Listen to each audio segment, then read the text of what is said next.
Hey, what's up, guys? I'm going to start over on the ladder challenge today. So I do have two plays that I really like. I'm going to show you the two plays and why I feel like they're confident today. The ladder challenge, we were on day two, and then that broke or we lost. And then yesterday there was no games that I really liked in order to do it again. But today there is, and let me just get right into it here. Yesterday was an 8-2 day, a very good day again. Well, not very good, but I haven't ran the actual numbers. I actually have somebody that runs my numbers. So 8-2 day was decent. We had a $25 bet right there for Otto Lopez and then Xavier Edwards. These are positive EV bets, which is a little bit different. And then these are the actual ones that we post for VIP. So we had Dominic Smith to get a hit, Trey Turner to get a hit, Ryan Jeffries to go on the under 2 bases, and then Jacob Wilson to get a hit. And then we had also Corbin Carroll. And then this is the one I shared yesterday that hit also. I said you should parlay them together. It was Ketel Marte to get a hit and Bryce Teodoso to get it to go under 1 RBI. So all of those hit. It was an 8-2 day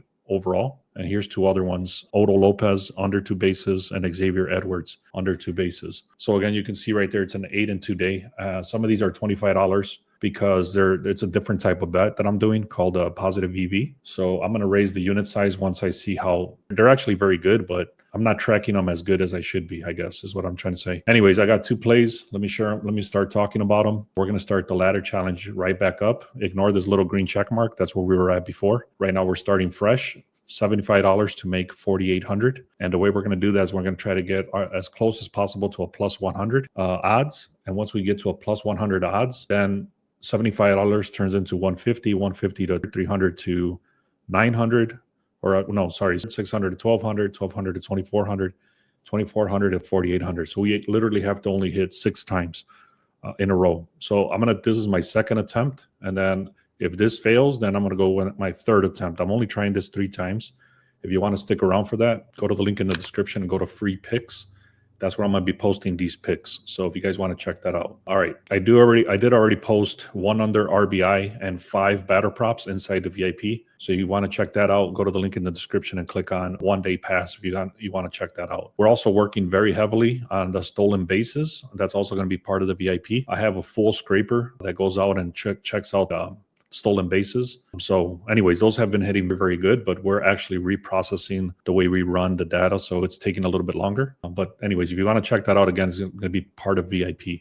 All right. So the first game I really like today is going to be the Giants versus the Rockies. We tend to fade the Rockies a lot because they just suck. So overall, the only thing I don't like today about this game is that they started at a 245 and now they went down to a 220. So that's actually going in the opposite direction. I've talked about this a lot, where some people tend to wait until the odds get crazy on the other side, and then they buy it back the other way. So there's enough buyback where the money is actually going, or I'm sorry, the line is actually going towards the Rockies now. So again, like I said, once you hit a certain threshold on the odds, usually it's around 220 to 250. Some of the times, if the team is somewhat decent or they think they have a chance, then people start buying it on the other side. I hope that makes sense. That's the reason I've said this several times already. I'm not going to get too deep into that, but I believe that once the line hits a certain number and this team is not that great, then people are willing to take the risk on the Rockies. And that's why they buy it at a 205 or whatever it was. So 89% of the bets, 91% of the money is coming in. I'm going to show you the pitching staff right here. It wasn't showing yet because we ran it very, very early.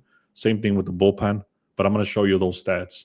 I'm also going to show you the batting analysis. Right now, like I said, I reran this very early. It wasn't showing. So here's the metrics. 77% chance that the Giants are going to win. 22% chance that the Colorado is going to win. So you can see how much of a mismatch that is. Then we have the projected score of 7 plus 4. That's a projected score of 11.5. You can see this is B plus, just like in school, B plus, C plus, B plus, A plus. And this is for the team grades, offensive grade, defensive grade. And then you compare that to Colorado, which is all red. Then 66% chance that they should win. I really looked I started looking into very deeply now, is that Colorado is at home. So basically any team that's at home, if they're going to be batting in the 9th, the books are suggesting they're going to be batting in the 9th. And you can see how heavy the odds are at a 325. And what that means is that they should be losing the game. So it's a heavy juice on a 325. So they're suggesting that they will be losing the game in the 9th inning. All right, so we got And I do have an important announcement after this, by the way, so if you guys want to stick around for that. I'm not going to get into all these details, but you can see the way I look at this very quickly is if you see this green versus the red, it's basically all the green is on the left for the Giants and all the red is on Colorado. So you don't even have to look at all these things like win percentages, losses, runs per game, batting average, OPS, all that stuff is literally it just tells you green or red, and green is all over Giants. Now let's get into the pitching real quick. Logan Webb is one of the best pitchers recently. So Logan Webb versus Freeland. You can see the ERA right there, 3.16 compared to Freeland, 5.28. 187 strikeouts compared to 97. And they pretty much have, this guy has 21 games, this guy has 16 games, but he has almost double, a little bit over double the strikeouts. So Logan Webb is a monster. Then you can go over here, which is very good. Colorado versus Logan Webb is very bad. Check this out. Look at all these numbers are very, very low. They're under 1.0 on the OPS. Now you compare that over here, the Giants versus Freeland, and you got a bunch of them that are close to 0.1 or over 0.1. So 1.0, 2.1, 1.1, 1.0. All of these are very heavily good against against Freeland on the Rockies. Here's a little bit of a better graph. The Giants I believe, are top 10, and the Rockies are bottom 5 as far as OPS goes. So that's going to be my first leg of this parlay is going to be the Giants on the money line.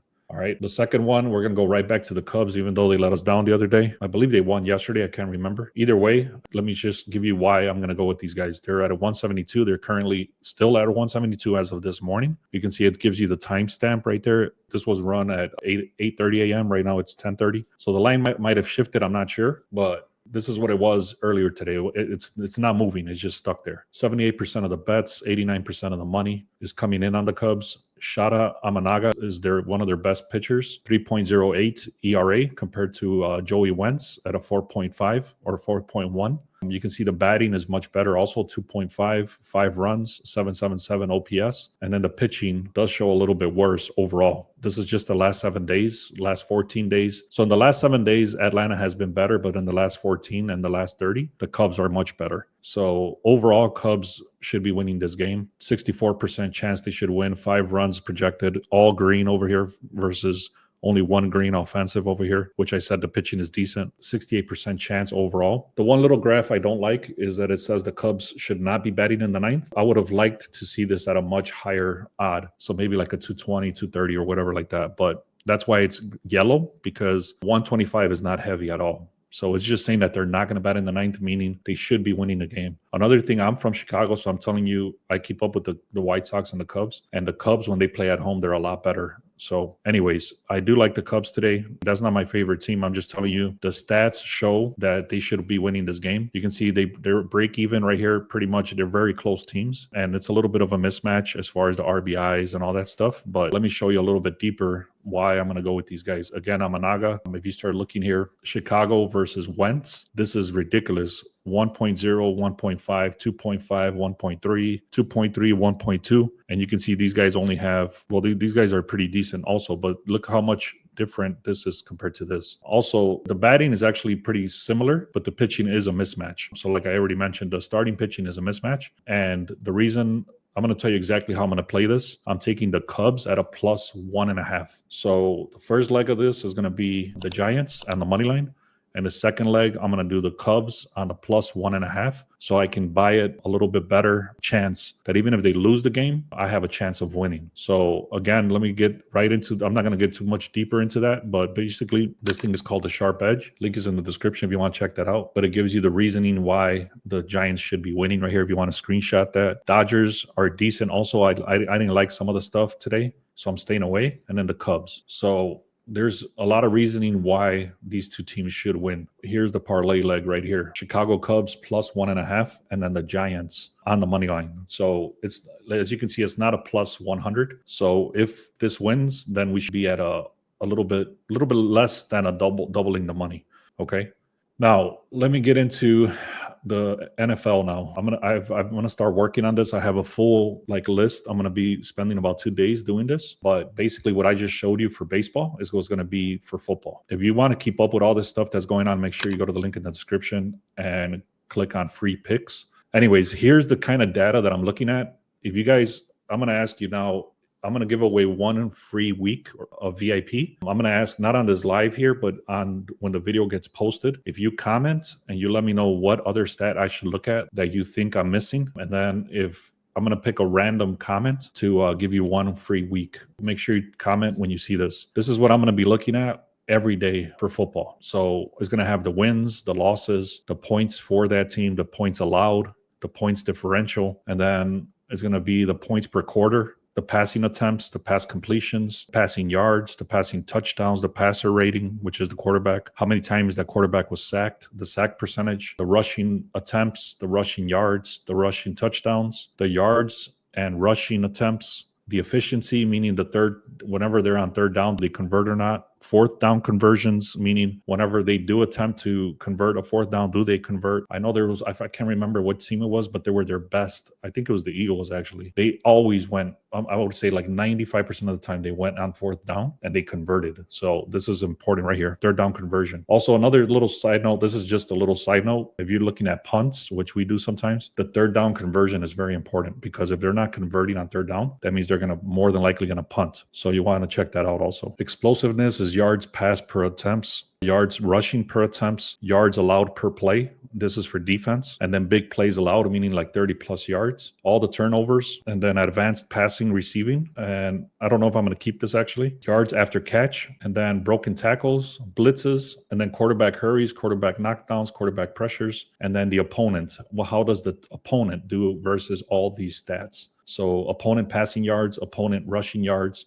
opponent passer rating, and then opponent third down conversion. So as you can see, this is a lot of crap. It's a lot of stuff. This came from my original thing where it's the pass completions, passer ratings. It's the same information I just told you. But basically, I'm looking at what I'm doing in baseball and I'm trying to convert it over to football. Because in football, before, all we were really doing was looking at the line move, the head-to-head trends, how hot the team was versus how cold the team was, and then looking at horrible dogs and fading horrible dogs, things like that. So now we're going to have pretty much a shitload of stats that we can, once you look at all these stats on one dashboard, which is going to be the Sharp Edge dashboard, it's going to look just like this. For example, it'll have all this information, just for example, just like this. And it's going to be everything I just told you, but in separate sections. So it'll have like for example, it'll have the graph also, projections. Instead of pitching quarterback analysis, instead of batting analysis, is going to say offensive metrics and so on. Pitcher analysis is going to be quarterback analysis. So basically, it's the same thing you're looking at here, but it's going to be for football. So anyways, if you think I'm missing,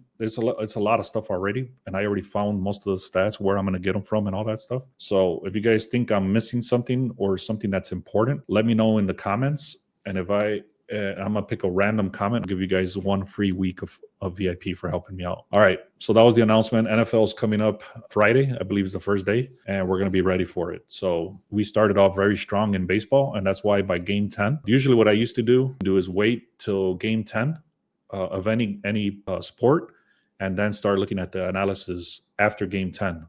But I didn't do that this year. For last year, I didn't do that for basketball. By game 10, I was way ahead of the curve. Same thing with baseball. I started off game 1, and then by game 10, I was already way ahead. So I'm going to do the same thing for football. Obviously, football only has about 18 games, so you really can't do that. You have to hit the ground running with football. So anyways, again, the play is the Giants money line and Cubs on the plus 1.5. And if you want the batter props, let me show you the batter props again. That's going to be inside the VIP. So check out the VIP, guys. All right, let's have another great day. Yesterday was an 8-2 day. The day before that was what was that? I can't remember. I think it was a 9-4, and then the day before that was a 12-1. So we've been on an incredible run. Some days we do tend to either even or lose a little bit, but we haven't had a big day where we lost a lot. So it's been very decent. And now when we start adding the horrible dogs for NFL, which is very good, and then something that I'm very proud of is the in football is, what the hell is it called? I have a video on it, but basically we're looking at the Sunday games, and we're using that, and then we're hedging it. That's what it is. So we'll pick a game from Sunday afternoon, and then we're hedging it all week. So Thursday, and then all the day games and stuff like that, and then even adding baseball and basketball to those to those NFL games on Sunday, and then we hedge them at the end of Sunday. So if you don't know what I'm talking about, make sure you subscribe, because I'm going to explain that on a better video, and we'll go from there. All right, guys. Thank you so much. Let's have a great day.